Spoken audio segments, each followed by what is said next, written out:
Hey, let's talk about games.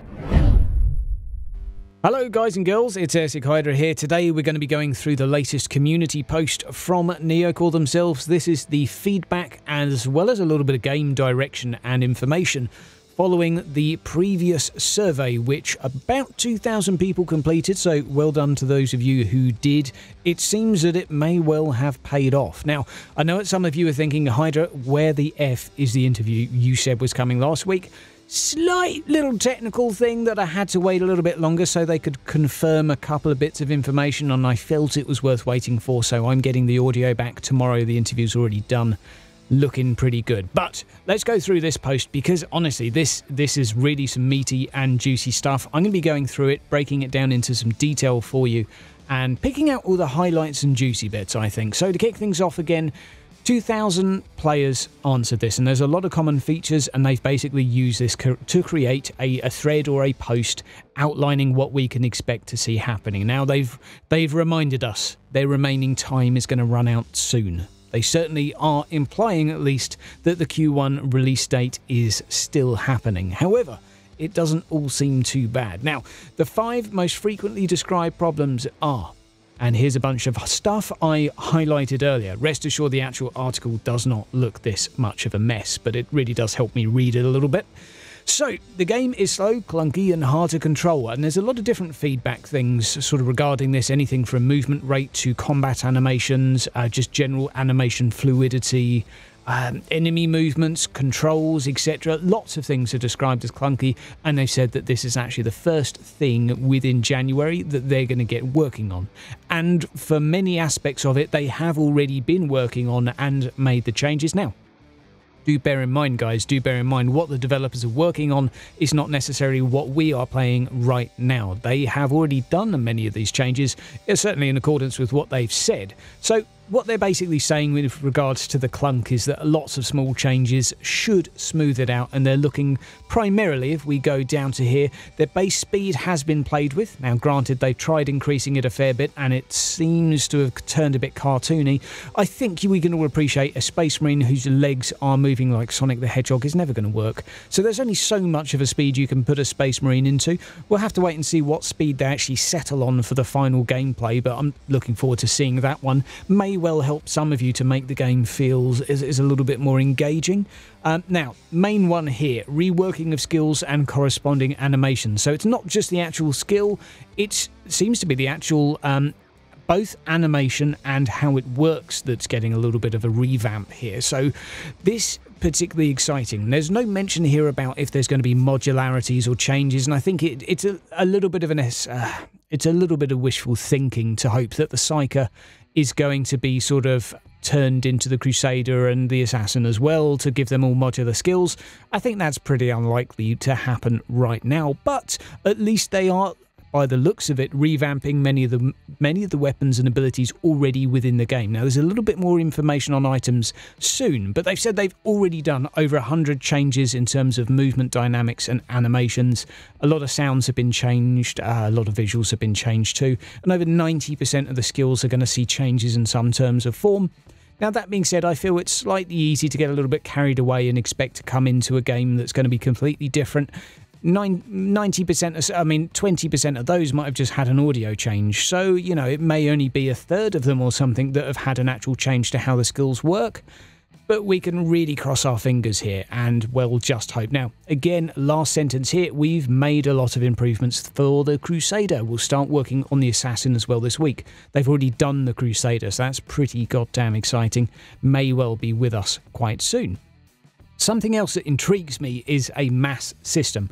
People claiming that they're getting bogged down, especially in melee. You can get surrounded by units quite easily. It's difficult to maneuver around, especially when you start moving around enemies to push them out of the way. So they've come up with a mass system, and it's basically you're going to be walking, and if something's really big, obviously you're going to bounce off of it. But if you could probably wade through Nurglings, and if there's some medium-sized enemies, you could maybe give them a little nudge as you move them out of the way.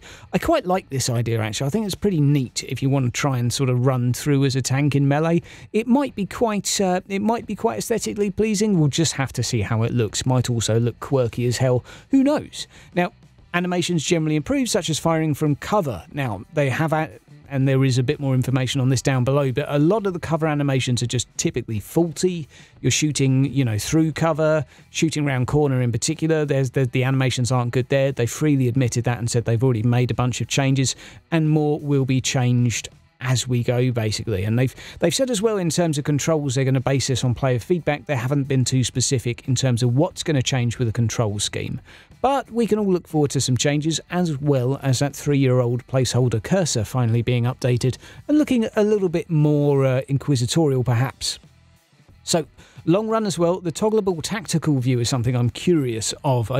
And none of us really know what it includes, but it certainly sounds like a fully customizable display form where you can basically choose what you see. So, again, no idea what that is. It's going to show you health bars of things, numbers, weapon ranges, strength of target markers, stuff, some new features too. Who knows? Who knows? Maybe it will show you enemies the other side of cover and what they are. Who knows? We'll just find that out soon enough. But apparently in the February build, we will be seeing a lot of this. And February, guys, is not too far away. Remember, they said they've already done the Crusader. So Assassin to do next, doing this week. I mean, maybe we'll see it in the first week or two of February. We'll just have to wait and see. Now, the actual cover system itself, let's go on to that. So they've obviously had a bit of feedback that the cover is clunky as hell. Some people don't like it, some people do. That's evident enough from the forums. Some people find it useless, some people don't. Now, they've quite frankly just outright said that some of the animations are just plain right wrong and were never corrected. So those are obviously being addressed, and they've said that they're adding more, but the more important stuff is that they're changing some of the classifications of cover, because a lot of it hasn't just been grouped properly yet. So the amount of damage it takes, the amount of damage enemies do to cover, things like that are going to be getting a little bit of a revamp. And they've also described a uniform cover system that provides more protection. Now, maybe this will turn into a means that it can actually benefit the melee players. Who knows? They've rebalanced the health, though, and started dividing destruction abilities among different enemy types. So maybe, just maybe, it won't melt in a couple of hits. Although that being said, sometimes it takes ages to melt. But either way, they've basically said it had never been revised up until now. So this is their first actual go at rebalancing the cover system. So that'll be nice. And I think there's also a little bit of mention too as to new cover types. Same goes for destruction. That hasn't been fully implemented yet. It apparently was just sort of a everything is destructible, there you go, have fun. But it now sort of gets some works and tweaks. Haven't been too specific, but we'll find out what that is. New option available in controls. This will excite people. A toggleable cover mechanic button thing, whatever. Many people have asked for it since day one, so you can finally press a button, snap into cover, press a button, come out. Take that, Gears of War. We'll borrow your button clicking thingy ability. I mean, to be honest, it makes complete sense. So some people don't like holding a button, even if it is a space bar that the thumb's already resting on. Fair enough, it's going to make your thumb ache after a while if you're using it a lot. So, loot system now. Needs a bit of a mention too. Now, they've mentioned many players miss the drops in missions, which you're used to with a traditional ARPG. Now, don't get excited. That's not actually changing, but they are trying to do some things to make that a little bit more exciting. In terms of the actual loot dropping and variety, obviously people have said that they don't feel the items are particularly rewarding and interesting, and they've said in the March build this will really come into play. And I'm guessing it's just going to take a little while to redo a lot of items and affixes and effects, because it looks like the actual items themselves are getting a lot of changes, a lot of new enchants and ways to make, and they've mentioned exciting, unique items. So perhaps there will be place sets, perhaps we'll all be grinding our way through for a Hellbrute's left bollock or something to add or use as a helmet, I don't know. But it might be interesting to see some uniques within the game, might be nice.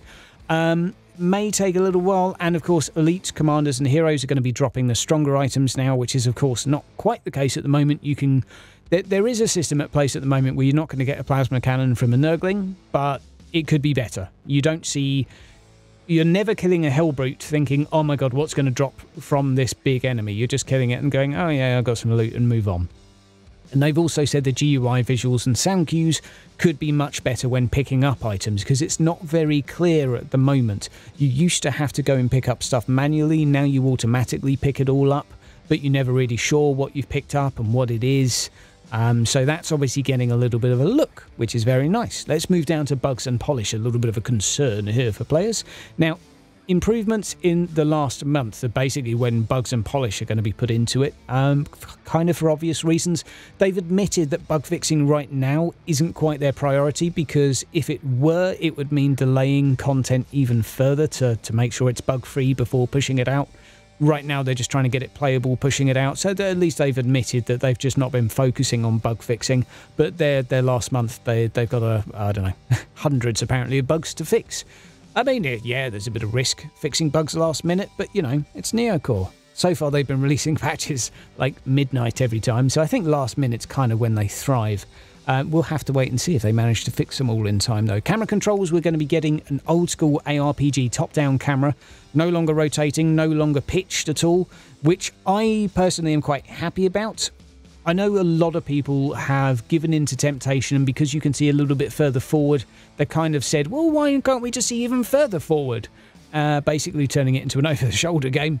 And quite a few people as well have asked, because you can see further forward, I think, to have a range increase on the weapons, which makes sense. If you can see further and you can't shoot further, that kind of sucks. But I think it's safe to say we're not going to see the range changes, seeing as it's also coming in a purist top-down sort of format. But I don't think that's necessarily a problem. I think many people will like it, and we should see it soon. Apparently they just need to add some more tiles around the edge of the map so that when the walls go transparent, you're not just seeing a big old bag of nothingness. So on to the other improvements, which is a pretty interesting place, I have to say. So obviously sound effects, they're working on improving them. Repetition, so more missions, more mission types and terrain types will be added. I don't know how much will be added final release. I know there's one more due to be added, and somewhere that I've skipped through, there was mention that they're working on a bunch of new maps. They will be put in during the final release, as well as the rest of the campaign, etc, etc. There's going to be a lot of stuff put into the final version of the game. And just a little reminder now, I've been discussing with this on the Steam forums a little bit. Many people weren't aware that the game was never meant to include the entire campaign. It was never meant to include, the EA was never meant to include the entire campaign. It was never meant to include every mission type, and it was never meant to include every enemy faction, or indeed every map. It was only due to include a portion, I think it was sort of less than 50% of it. Basically to test, give feedback, etc. This is going off their website. I'm not trying to spin PR for them, but this is just simply what they said on their website. So if you didn't like it, well, it said that on the thing that you bought it from. So we will never see some of these things until the final product, but we are seeing some new changes. So some new enemies, which will be nice. Mission types, terrain types will be very nice. Voice acting, obviously there's the missing lines that haven't been added yet. If anyone's reporting bugs because there's missing audio lines, it's because they genuinely are missing. It's just that they haven't been added yet. It's not a bug. Voice acting, we'll see some changes apparently. So maybe we won't hear a high-pitched space marine anymore. We'll have to wait and see on that one. Enemy variety, new faction. Oh, new faction. Hero type enemies will be added. Existing ones will be improved. Hero type enemies I'm really looking forward to. I believe they will be your Chaos Champions. Perhaps coming at you with some random abilities. We'll kind of have to wait and see what that one is, but I believe that's what it could be. Melee, obviously getting a lot of attention in terms of animations, I've already said like that, and balancing too. Balancing, let's not forget about that. Co-op, obviously there's a few bugs, something about Windows 10, not entirely sure what the bug situation there at the moment. AI is an interesting one. AI is a very interesting topic for this game, because people complain that the enemies sit there and take it, especially the enemy Imperial Guard. They sit there and take it when you smush them. Well, that's what we did complain about, and now they backpedal, and now they're a pain in the arse to chase down, and it increases your travel time even more. Basically, in a top-down ARPG, if you look at other games, the AI is either stand and shoot at you or walk towards you and try and hit you. Every now and again cast an ability. There is no run to cover, shot, shot, shot, run to do this, shot, shot, shot.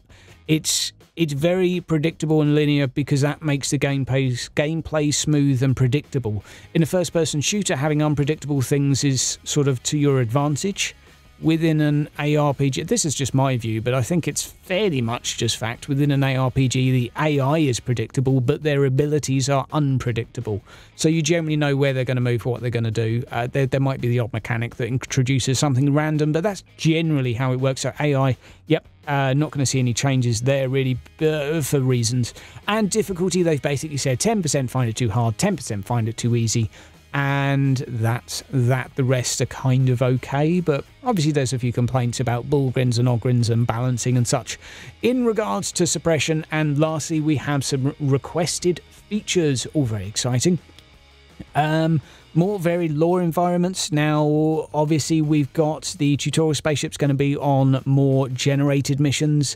There's going to be, some exciting new types of other things. City ruins, city rooftops is actually probably the one I'm looking forward to the most. I've said since day one, give me a good Imperial city to fight in and I'll be happy. As long as it's big and open like the ice thing and not bloody road and, not sort of tunnel based. Blech. I've had enough of corridors. So more story based missions. Obviously in the final game there will be the full campaign, 10 chapters as opposed to 2, and character customization. We always knew that was going to be coming, but we never knew when. You'd be able to change your color, you'd be able to do some reskins, and apparently you'll be able to switch your grime and scratch it. So I'm going to go for a absolutely filthy Inquisitor. That's my plan. I'm going to be a dark green and absolutely filthy. Lots of variants in terms of models. All models will have 3 different skins. So that's all they've said for now. But it sounds pretty interesting to me. There's quite a lot to go through and absorb here. Obviously, there's going to be some skepticism from players as to what they can actually deliver. Some of the reassuring things is that they've actually been working on some of this stuff already. So a lot of it's sort of ready to push. And I think it's worth mentioning that the previous roadmap had a month of polishing and balancing and bug testing and stuff at the end. Obviously, that is partially now being filled with some of the content we were missing that hasn't been added yet, because we are missing quite a few features. And yes, this is all a little bit last minute. But hey, if it goes all right, we're going to end up with exactly what we ordered at the restaurant. If it doesn't, it may be buggy. I have no idea.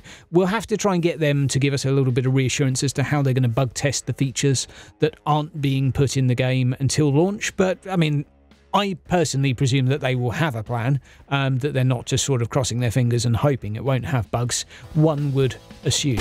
Guys and girls, have yourself a great week. And remember, interview is coming tomorrow. Probably. Take care. See you then.